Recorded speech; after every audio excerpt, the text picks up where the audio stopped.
Bonjour, j'ai le plaisir d'être avec Nicolas Criot, maire de Guérande et président de Cap Atlantique. Bonjour, monsieur le président. Nicolas Criot, il y a eu une polémique à un moment, l'aire de passage des gens du voyage installés aux portes de la Baule, entre la Baule et Guérande. Et puis là, maintenant, vous venez d'annoncer que ce serait à Herbignac. C'était la solution initiale. Pourquoi ce nouveau choix ? Écoutez, ce choix, rappelez quand même les éléments de contexte. La situation de l'aire de grand passage des gens du voyage sur notre territoire est un dossier qui date de 7 ans, qui a connu pas mal de tergiversations et pour lequel il fallait trouver une issue puisque j'étais sommé en tant que représentant élu de l'agglo de me mettre en conformité avec le décret pour pouvoir accueillir cette population. Nous étions, et j'étais à l'époque en échange régulier avec l'ancien sous-préfet qui avait eu une posture très claire et m'avait indiqué que l'aire de grand passage d'Herbignac ne correspondait pas à la loi en termes d'infrastructure, en termes d'énergie, en termes de réseau d'eau et autres, et qu'il fallait impérativement que j'ai une nouvelle aire de créer sur le territoire proche du littoral. Cette injonction provenant d'un représentant de l'État me laissait une épée de Damoclès au-dessus de la tête, puisque je devais me conforter par rapport à la loi à ce que j'ai au 1er janvier 2022 une aire de grand passage des gens du voyage conforme. Sinon, clairement, la menace pour le territoire était qu'il n'y aurait plus aucune expulsion lorsque nous étions victimes de stationnements illégaux. Donc, vous n'êtes pas sans savoir, mon cher Yannick, que depuis à peu près un peu plus d'un an, nous avons changé de sous-préfet au niveau de l'arrondissement de Saint-Nazaire et qu'à l'occasion de l'arrivée du nouveau sous-préfet et du préfet avec lesquels je me suis entretenu, le dossier de l'aire de grand passage a été un de mes dossiers prioritaires que j'ai représenté. Et là, j'avoue, et je salue l'écoute attentive du préfet et sous-préfet, qui là m'ont entrouvert la porte en me laissant la possibilité de revoir la position sur l'aire de grand passage d'Herbignac. Nous avons donc organisé une visite du terrain et sur le principe, j'ai eu l'aval de l'État sur l'implantation à Herbignac de la nouvelle aire de grand passage. Donc, changement de position de l'État et là, réelle écoute avec l'élu local. Vous voulez dire quand même, Nicolas Criot, que l'État fait parfois du chantage à des élus en leur disant si vous n'installez pas une aire de grand passage, si jamais il y a des occupations illégales de terrain, on va rester les bras croisés. C'est ce que j'ai cru comprendre.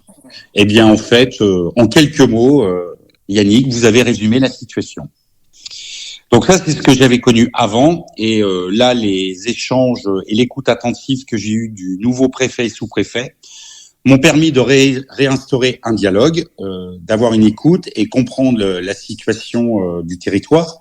On le sait, toute la presqu'île, notre territoire est hyper attractif et il y va d'enjeux importants sur ces situations que l'on vit chaque été. Et c'est une victoire aujourd'hui parce que nous allons enfin pouvoir être en conformité et pouvoir, sous l'impulsion du sous-préfet, prendre les mesures d'expulsion en cas de stationnement illégaux. Franchement, ne sommes-nous pas, monsieur le maire, dans une grande hypocrisie ? Parce qu'en réalité, en privé, beaucoup de gens savent que beaucoup de gens du voyage n'iront pas à Herbignac et vont continuer de se rapprocher de la côte. Donc finalement, vous avez construit quelque chose uniquement pour pouvoir avoir le secours de l'État en cas d'occupation illégale. C'est ce que certains pourraient comprendre. Ouais, parce que la seule préoccupation, moi, ce qui m'intéresse, c'est de permettre à tous les habitants du territoire de vivre de façon sereine et donc d'enrayer ce nombre d'occupations illégales. Et disposer d'un terrain fixe, quel qu'il soit, mais qui convienne, moi c'est tout ce qui m'importe, c'est qu'ils soient en conformité avec la loi. Combien ça coûte ? Alors, je dois aussi, parce que ça c'est un point important, je suis le représentant du territoire donc de Cap Atlantique, la Baule-Guérande Agglo.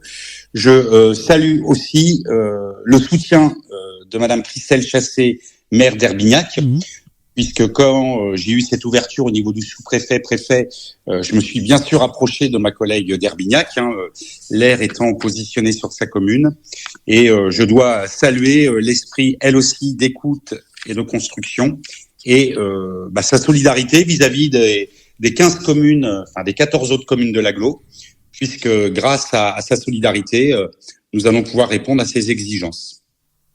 Alors, il est vrai, et vous l'avez évoqué, que nous allons devoir investir parce que si l'aire de grand passage, dans les propos que j'ai tenus en introduction, ne correspondait pas, elle ne correspond toujours pas.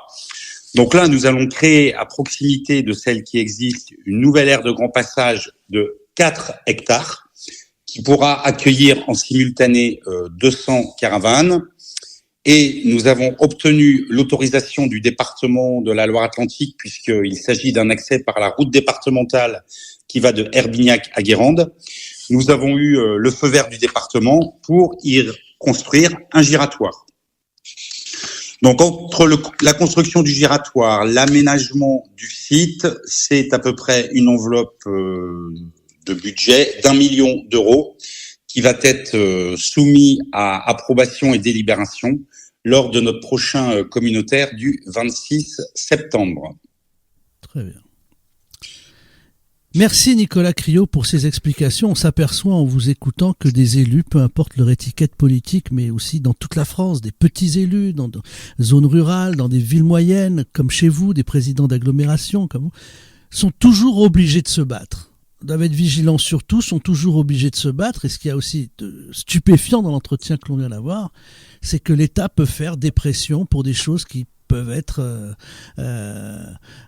pour dire on vous protégera pas si vous ne faites pas. Ça aussi. Oui, c'est ça. En fait, c'est... Voilà. Et on voit à quel point parfois les élus doivent aussi communiquer pour expliquer cela à la population.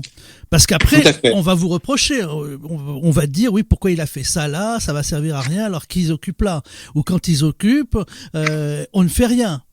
Et c'est important de le savoir, de savoir que vous êtes vous-même prisonnier, moi j'ai le sentiment, de cette machine infernale. Nicolas Criot. Exactement, parce que lorsque vous exprimez ça, lorsqu'il s'agit d'expulsion ou de constat de stationnement illégaux, les seuls moyens dont disposent les communes, ce sont notre police municipale.